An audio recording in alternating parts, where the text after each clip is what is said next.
Today we're going to do a project. It's called Op Art, which is short for optical art, and it's art that will trick your eyes.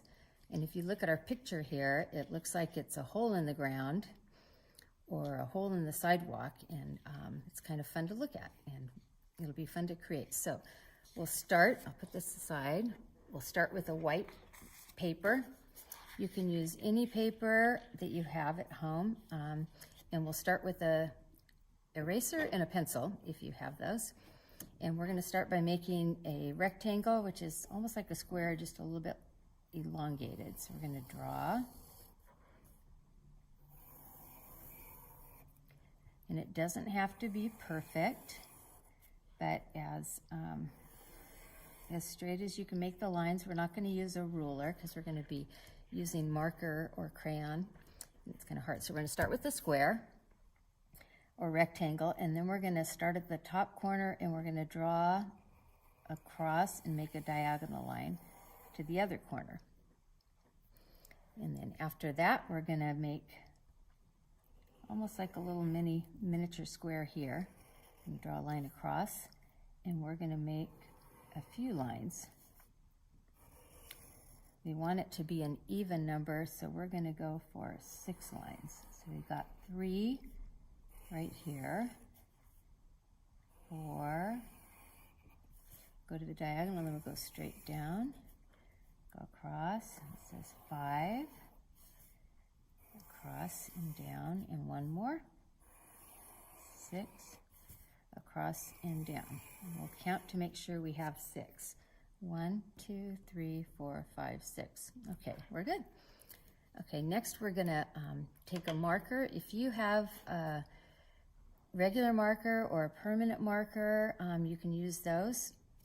If you use any permanent markers, you want to have a placemat or a piece of paper to pad, because sometimes the marker bleeds through and you don't want to ruin a table or ruin any furniture you're working on. So make sure your parents know where you're working, that it's a good spot for you.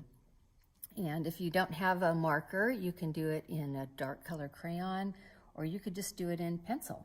So anything you have to draw with that you want to do is fine. You want to have a dark color though, because it will show up better.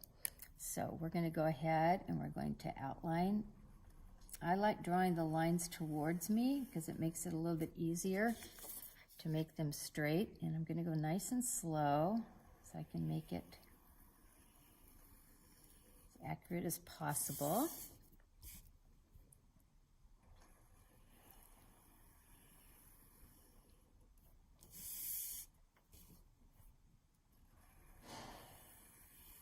Okay, so there I have my rectangle, and I'm going to do my diagonal line. And don't worry if your lines aren't perfect. If they don't all go to the pencil perfectly, we can erase that later. So I'm going to make my lines.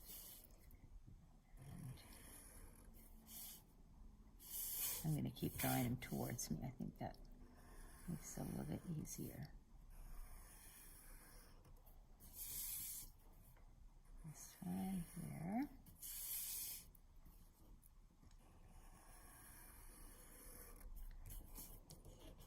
I'm correcting the lines a little bit. Make them a little bit more straight. Straighter than my pencil lines. Okay. And be careful to stay within the borders because it'll make it more effective. Okay. So there I've got my lines. Now I'm going to start coloring in. I'm going to start right here with this little box here. And like what when we're coloring in, we don't want to go outside the lines, so we're going to make a border. We're going to color with the line instead of against the line, so we keep it nice and neat. So I'm going to color, kind of make an outline and make it extra thick first. And then once I have a nice outline, I can just freely color, and then I don't worry about going outside the lines. So I'm going to color that all in.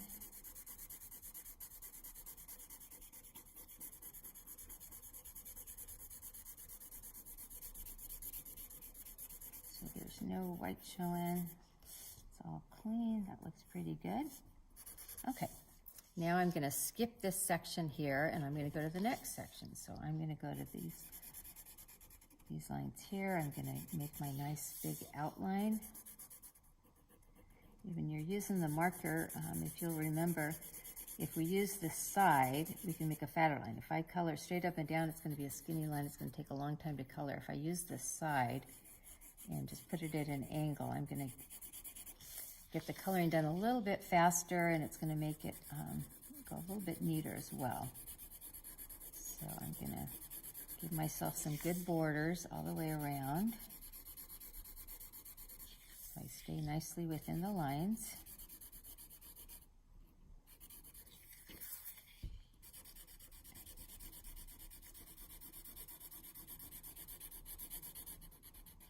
Okay, after I have my borders, now I can just color whatever direction I want.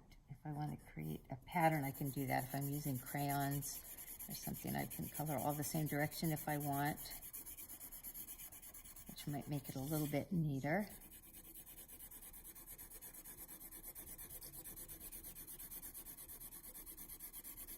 See how I do just a little bit at a time. I don't try to cover too much area at once, and it seems to work a little bit better. Okay, so I'm done with that one. I'm going to go with the next one. I'm going to skip a section, and I'm going to go with a nice outline again on the edges so I don't go past the line. A nice border here.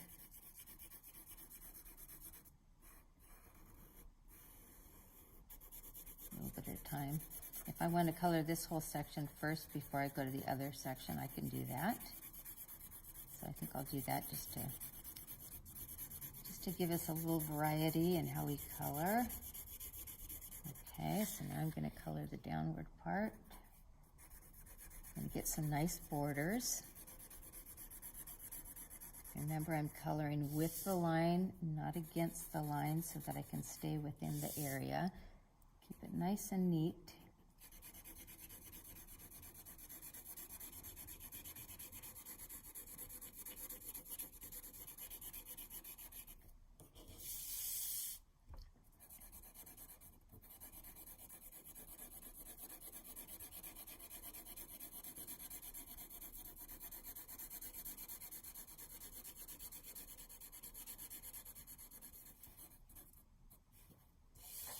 Okay, on my last one, so I'm going to go back to my borders.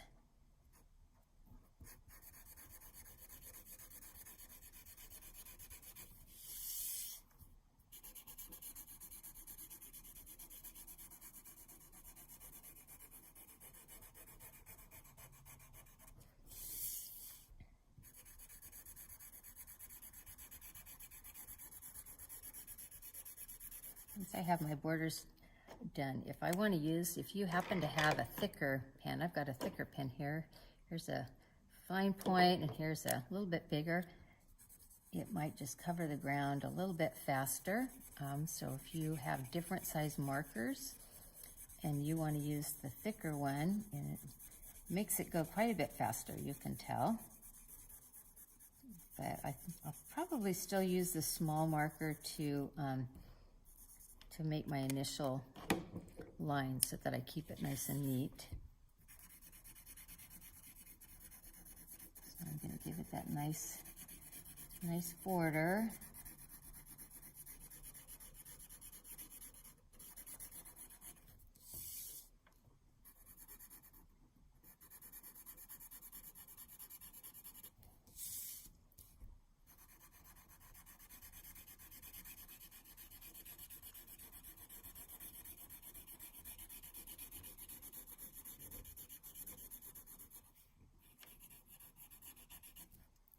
Okay, and I'm going to use that thicker marker again because I think it's pretty fast. So I'm going to use this. It'll speed it along a little bit.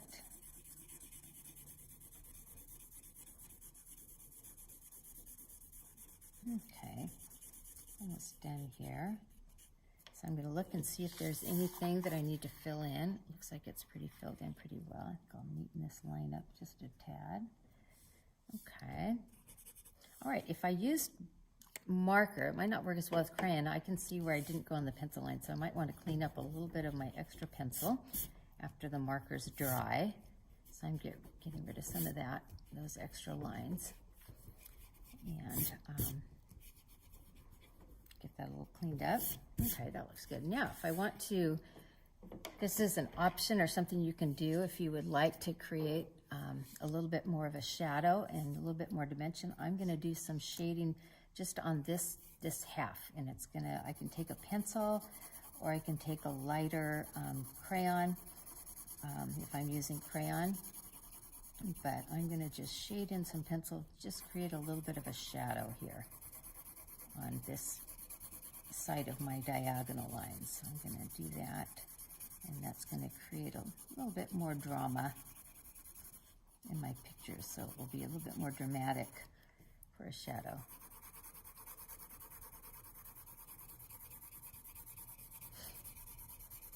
We're almost done here. You can make that as dark as you want. You can go a little bit darker, or you can just leave it just kind of a light shading. So there you have it. Looks like it's going way down really deep. Pretty fun. So I'll show you the steps again just to remind you. So this is step 1. You're going to make a rectangle. And then step 2, you're going to put a diagonal line in there. And then step 3, you're going to draw the,